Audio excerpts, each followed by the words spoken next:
The National Weather Service, NOAA, is urging Californians who live in floodplains to get flood insurance. Joining me with how to determine your flood risk and coverage is Nancy Kincaid, press secretary with the California Department of Insurance. And Nancy, in general, what are some of the flood-prone areas in San Diego? Well, traditionally, if you just look back at history, the last El Niño, 97, 98, and see where it flooded, some of the Mission Valley areas, those low-lying areas that are near the rivers and the estuaries, that's typically where you're going to see the flooding. But you also have to keep in mind with development and an increasing amount of asphalt and concrete, any place that's changed rather dramatically could be at risk. And certainly fire-prone areas where we saw the fires in Carlsbad or off the 15 on the east side, those areas might be more susceptible to flooding as well because they don't have the plant life to hold the water back. About 54,000 people in Southern California live in a flood-prone area. How do you find out if your home is at risk or in one of those areas? Well, actually, the FEMA.gov website lists the flood maps, and you can go to those maps and see where the flood-prone areas are.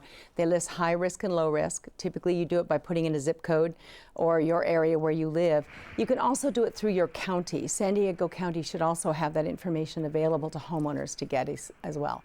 What kind of damage does a flood cause in a home? It's devastating. I've actually worked a couple of flood events and have seen what it does to people's homes. And I'll never forget standing next to a homeowner in Northern California whose home, the top of his roof was 30 feet up. And I told him I couldn't see the water line from the flood. And he looked at me and said, my home was submerged. And I had chills just looking up at that 30-foot pitch on his roof and thinking it was completely underwater. We can't fathom sometimes what could come, and that's difficult. No, sure. Sometimes people will be flooded just 6 or 12 inches, or they could be submerged. What kind of cost does that entail in trying to repair water damage? If you look at even just 2 to 3 feet of water in your house, that means that the drywall is absorbing the water and it can climb up the wall further. Your furniture is certainly going to be damaged. Appliances like dishwashers and refrigerators where the wiring is under the appliance, that can be devastating. Certainly your car is parked in your garage. 2 to 3 feet of water means your car probably has taken in water also. Thousands of dollars in damage. How much does a flood insurance cost and what does it cover? It really depends. Flood insurance can range from, if you're in a low risk area, maybe $300 to $500. Higher risk areas, sometimes $1,000 a year. But if you look at what you spend maybe at Starbucks or eating out in a month, you might be able to find that you can afford a flood insurance policy easier than you think. Does it cover mud? Does it cover damage from water? Well, it covers damage from water and rising water. Floods, as we typically see them, are an inundation of water from rising water. But mud flow and landslide is different, and you cannot buy coverage from that from traditional insurance companies. If it is available, it's available through what we call surplus lines. That's like a Lloyd's of London.